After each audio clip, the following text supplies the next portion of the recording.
One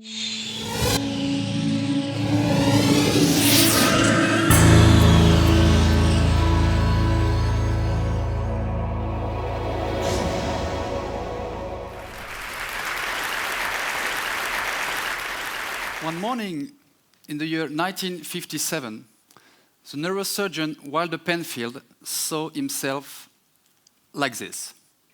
A weird freak with huge hands, huge mouth, and a tiny bottom. Actually, this creature is the result of the Penfield research. He named it homunculus. Basically, the homunculus is the visualization of a human being where each part of the body is proportional to the surface it takes in the brain. So, of course, homunculus is definitely not a freak.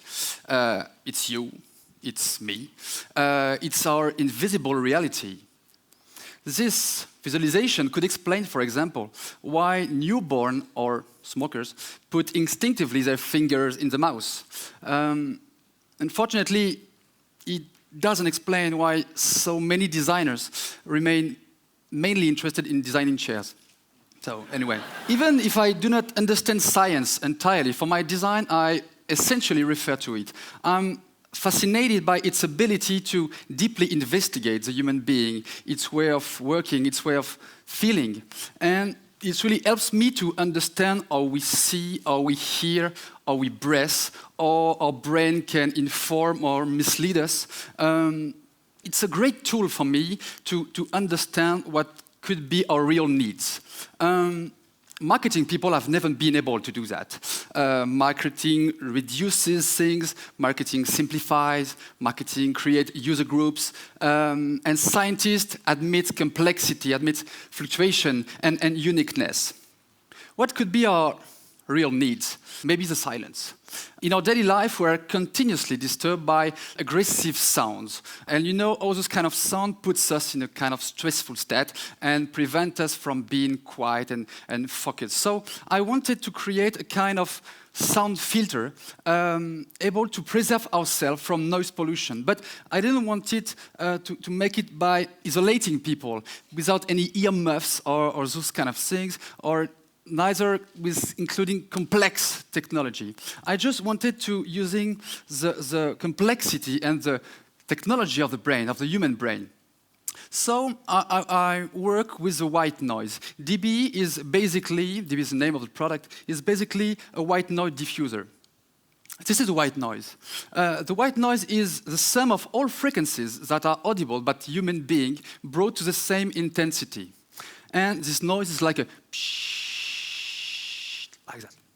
And this noise is the most neutral, it's a perfect sound for our ears and our brain. So when you hear this sound, you feel like a kind of shelter, preserved from noise pollution.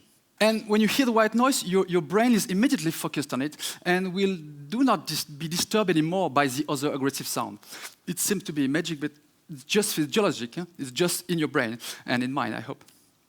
So in order to make this white noise a little bit active and reactive, I create a ball, a rolling ball, able to analyze and find where does the aggressive sound come from and roll at home or at work and towards the aggressive noise and emit the white noise in order to neutralize it. It works.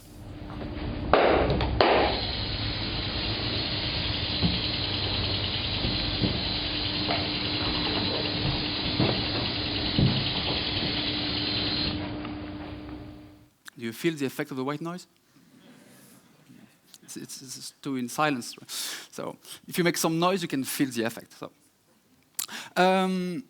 even if this object, even if this product includes some technology, it includes some speakers, it includes some microphones and some electronic devices, this object is not a very smart object. And I don't want to make a very smart object. I don't want to create a perfect object, like a perfect robot. I want to create object like you and me, so definitely not perfect. So imagine, for instance, you're at home, a loving dispute with your girl or boyfriend, you shout, you say blah, blah, blah, blah, blah, blah, who was this guy, blah, blah.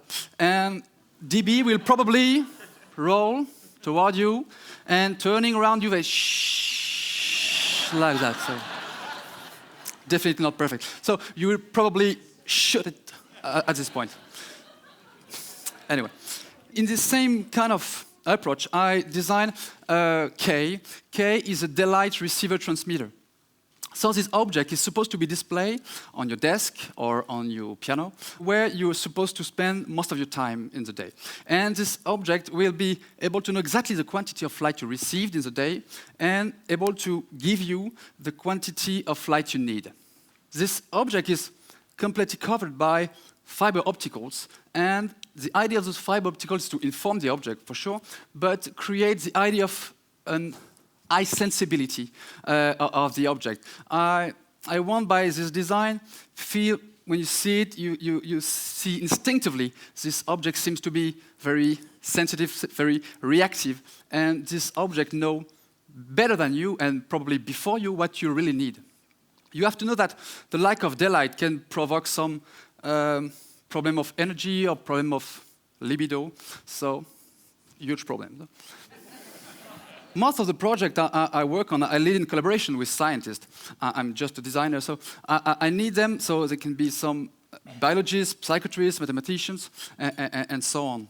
And I submit them my intuitions, my hypotheses, my first ideas, and they react. They tell me what is possible, what is impossible, and together we improve the original concept and we build the project to the end. And this kind of relationship between designer and scientist start when I was at school. Indeed, in my studies, I was guinea pig for pharmaceutical industry. And the idea for me was, of course, I didn't do that for the sake of science progress. I just do that to make money. Anyway, this project or this experience make me start a new project on the design of medicine. You have to know that today, roughly 1 or 2 every drugs pill is not taken correctly. So even if the active constituents in pharmaceuticals made constant progress in terms of chemistry, target, of stability, the behavior of the patient go more and more unstable. So we took too many of them. We took irregular dosage. We do not following instructions and so on. So I want to create new kind of medicine in order to create new kind of relationship between the patient and the treatment. So I turned traditional pills into this. I'm going to give you some example. This one is an antibiotic, and its purpose is to help patient to go to the end of the treatment. And the concept is to create a kind of onion, a kind of structure in layers. So you start with the darkest one, and you are helped to visualize the duration of the treatment, and you help to visualize the decrease of the infection. So the first day, this is a big one, and you have to peel and eat 1 layer a day, and your antibiotic goes smaller and clearer, and you're waiting for recovery as you would waiting for the Christmas day, and you follow your treatment like that. To the end of the treatment, and here you can get the white core, and it means, right, you are in the recovery. Thank you. This one is a third lung, a pharmaceutical device for long-term asthma treatment. I designed it to help kids to following the treatment. So the idea of this one is to create a relationship between the patient and the treatment, but a relationship of dependency. But in this case, this is not the medication that is dependent on the patient. This is the kids will feel the therapeutic object need him. So the idea is all night long, the elastic skin of the third lung will slowly inflate itself, including air and molecule for sure. And when the kids wake up, he can see the object need him, and he take it into his mouth and breathe the air it contains.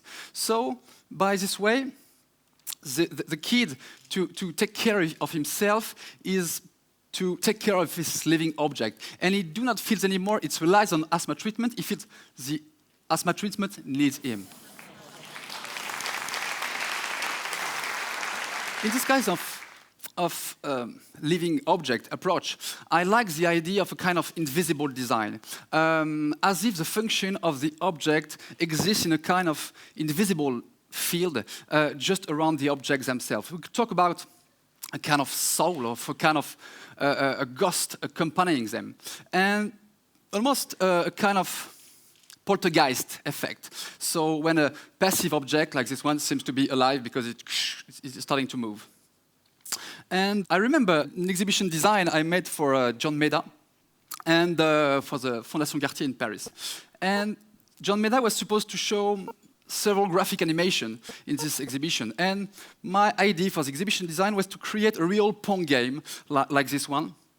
And the idea was to create some self-moving benches in the main exhibition room, so the living benches would be exactly like the ball. And John was so excited by this idea. So he told me, okay, let's go. I remember the day of the opening. I was a little bit late. When I bring the 10 living and self-moving benches in the exhibition room, John was just beside me and was like that. And he told me after a long silence, I wonder, Mathieu, if people won't be more fascinated by your benches than by my videos. It would be a great honor, a great compliment for me if he hadn't decided to take all them off 2 hours before the opening. So, huge tragedy. I guess you won't be surprised if I tell you that Pinocchio is one of my great influence. Pinocchio is probably one of my best design product, my favorite one, because it's a kind of object with a conscience, able to be modified by its surrounding and able to modify it as well. The other great influence is mines cannery. In coal mines, this cannery was supposed to be close to the miners and was singing all day long. And when it stopped, it means it just died. So this cannery was a living alarm, and very efficient one, and a very natural technology in order to say to the miners, the air is too bad, you have to go out in emergency. So it's for me a great product. And I tried to design a kind of cannery. Andrea is one. Andrea is a living air filter that absorbs toxic gases from air-contaminated indoor air. So it uses some plants to do this job, selected for their gas filtering ability.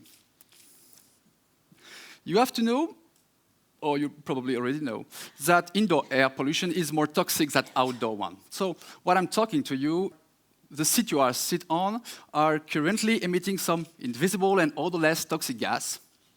Sorry for that. So you are currently breathing formaldehyde. This is the same for me with the carpet. Huh? And this is exactly the same at home, because all the product we get constantly give away the volatile component of which they're made of. So let's have a look at your home.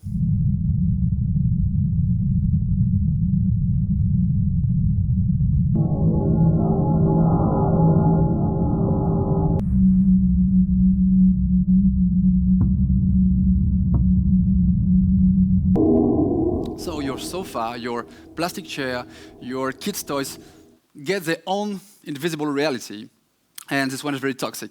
This is the reason why I created with David Edwards, a scientist of Harvard University, an object able to absorb the toxic elements using those kind of plants, but the idea is to force the air to go in the effective part of the plants, because the roots of the plant are not very effective. Bill Volveton from NASA analyzed it carefully in 70s. So the idea is to create an object able to force the air and to be in contact at the right speed, at the right place, in all the effective parts of the plant. So this is the final object.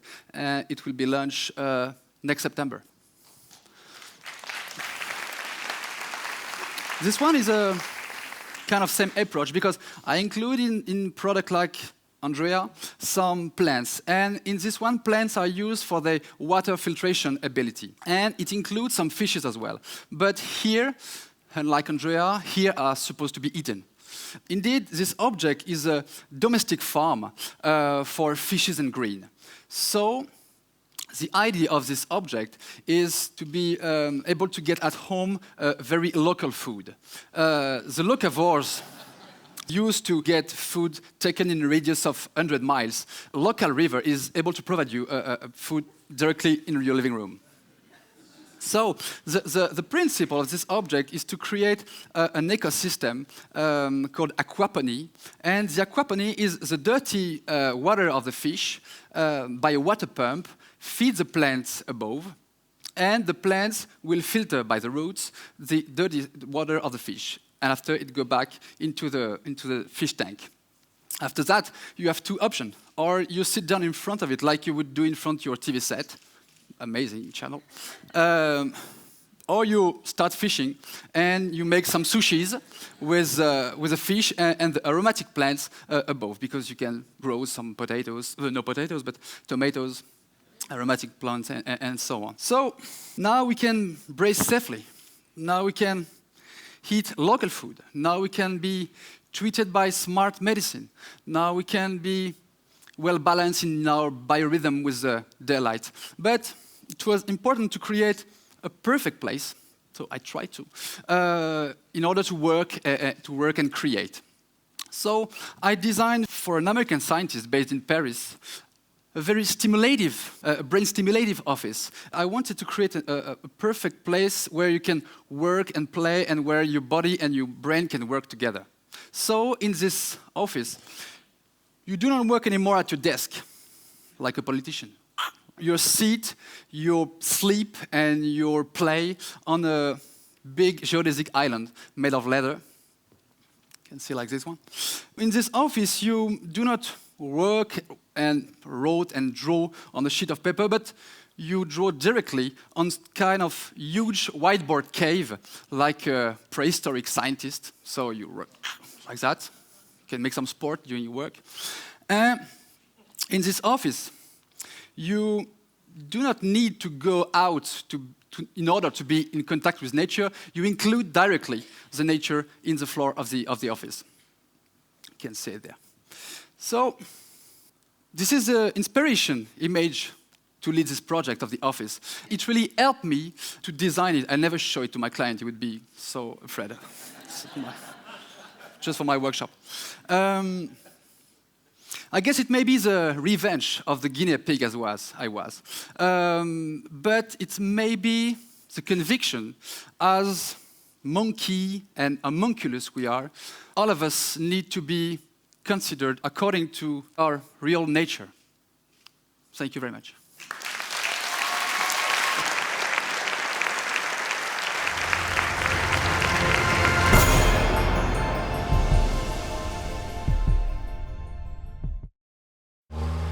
Traffic is a global epidemic. US traffic is creating 45% of the world's air pollution. In the UK, time wasted in traffic costs 20 billion a year. Would you pay for cleaner air and a faster commute? Stockholm put it to a vote. I voted for it, yes. I voted for it. I vote for it. We're not old enough to vote. We had to do something in Stockholm to improve the environment and to get a better flow in the traffic. We put a price on taking your car into the central parts of Stockholm, and we call that congestion charges. If you start a system like this and it doesn't work on the first day, then you will be in big trouble. It must be perfect from day one. There are 18 entry gates to the city. Each is equipped with cameras. Pictures are taken of the rear and front license plates. These pictures are sent to a central system that identifies the license plates and makes sure that the right person pays for the right passages. One of the obstacles we overcame was the OCR, the optical character reading of the license plate. We went out to IBM's global organization and the R&D centers and find a very good software we could use, and we managed to implement it in 2 months' time. This is the heart of the system where all images and passages are being processed. Over 99% of all pictures are correctly identified. No, it's nice. This is how it should be all the time. Behind me you can see the traffic, and the clock is 6 p.m. Before we had the congestion charging, the traffic was queuing up at this time of the day. Jag tycker det är en bra idé. I think it's a good idea because I think that we should take care of the environment in the city. The traffic went down with about 22% and the air pollution was about 14% better. It's a huge international interest from different parts of the world, from the United States, from Latin America, from China, and it's really a pleasure to tell people not what we are planning to do, but what we actually have done in Stockholm. I voted for it, yes I did. Not my husband, so but I did. I think he is not thinking like me for the future. I'm thinking for the children and the grandchildren.